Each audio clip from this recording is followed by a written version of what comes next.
요즘처럼 쌀쌀한 아침에 갑자기 손목이나 손가락에 통증을 경험하는 분들이 많다고 하는데요. 최근 몇 년 새 이러한 손 질환 환자들이 크게 늘었다고 합니다. 사내방송 HHBS가 생활 속 건강 정보를 전해드리기 위해 울산대학교 병원과 함께하는 닥터유의 3분 건강 정보. 오늘은 손 질환에 대해 알아봅니다. 서현욱 기자입니다.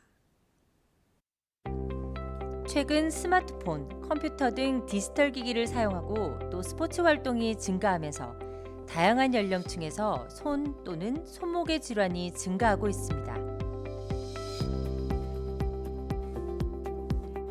가장 흔한 손 관련 질환으로는 근초염, 손목 터널 증후군, 방아쇠 수지 등이 있습니다.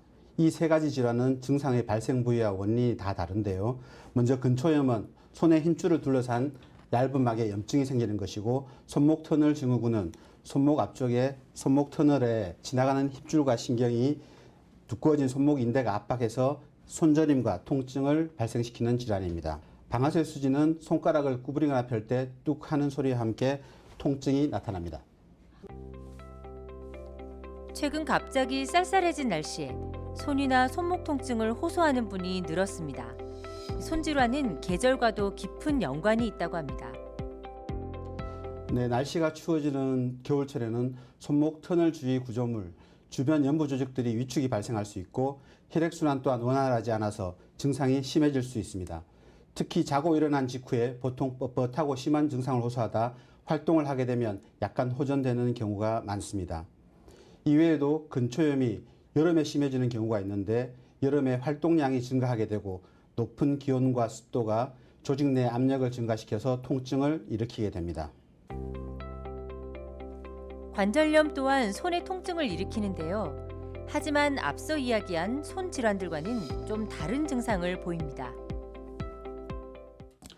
관절염에는 크게 퇴행성 관절염과 류마티스 관절염이 있는데, 이 두 질환도 모두 아침에 손가락이 뻣뻣하게 굳는 증상과 통증을 호소합니다. 하지만 퇴행성 관절염은 주로 손가락 끝마디 관절에서 통증이 발생하고, 류마티스 관절염은 일반적으로 모든 손가락에 발생하고 중간마디 쪽이 붓고 열감이 흔히 난다는 점에서 차이가 있습니다. 많은 분들이 손 질환은 가볍게 여기는 분들이 많은데요. 이는 좋은 방법이 아닙니다.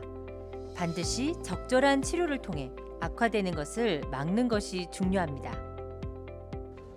네, 증세가 비교적 가벼운 초기에는 안정, 부목고정, 약물치료, 스테로이드 주사 등으로 치료할 수가 있습니다. 네, 일상적으로 생활이 불편하거나 자다가 깨는 정도로 통증이 심한 경우 효과적인 치료는 수술인데, 손목 터널 증후군은 손목 터널을 넓혀주고, 방아쇠 수지는 걸리는 A1 도르래를 절개해 주는 것입니다.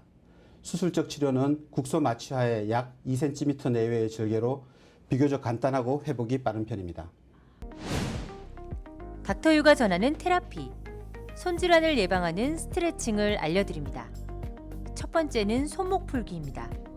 팔꿈치를 편 상태로 두 팔을 앞으로 쭉 뻗은 뒤 주먹을 가볍게 쥐고 안쪽으로 5회, 바깥쪽으로 5회 돌려줍니다. 두 번째는 손등과 손바닥 당기기입니다. 두 팔을 앞으로 뻗은 뒤 손바닥을 쫙 펴고 손가락이 아래로 향하게 한 뒤 10초 동안 꺾은 뒤 다시 손바닥이 바깥쪽을 향하게 한 뒤 10초 동안 꺾어줍니다. 한편 손질환 증상 초기에는 따뜻한 물에 담그면 증상 완화에 많은 도움이 된다고 합니다. 네, 흔히 손저림이나 통증이 있는 경우 단순히 혈액순환 장애로 생각하고 그냥 지나치는 경우가 많은데, 증상이 발생하고 호전이 없는 경우에는 초기에 적절한 치료를 받는 것이 매우 중요합니다. 닥터유의 3분 건강정보였습니다.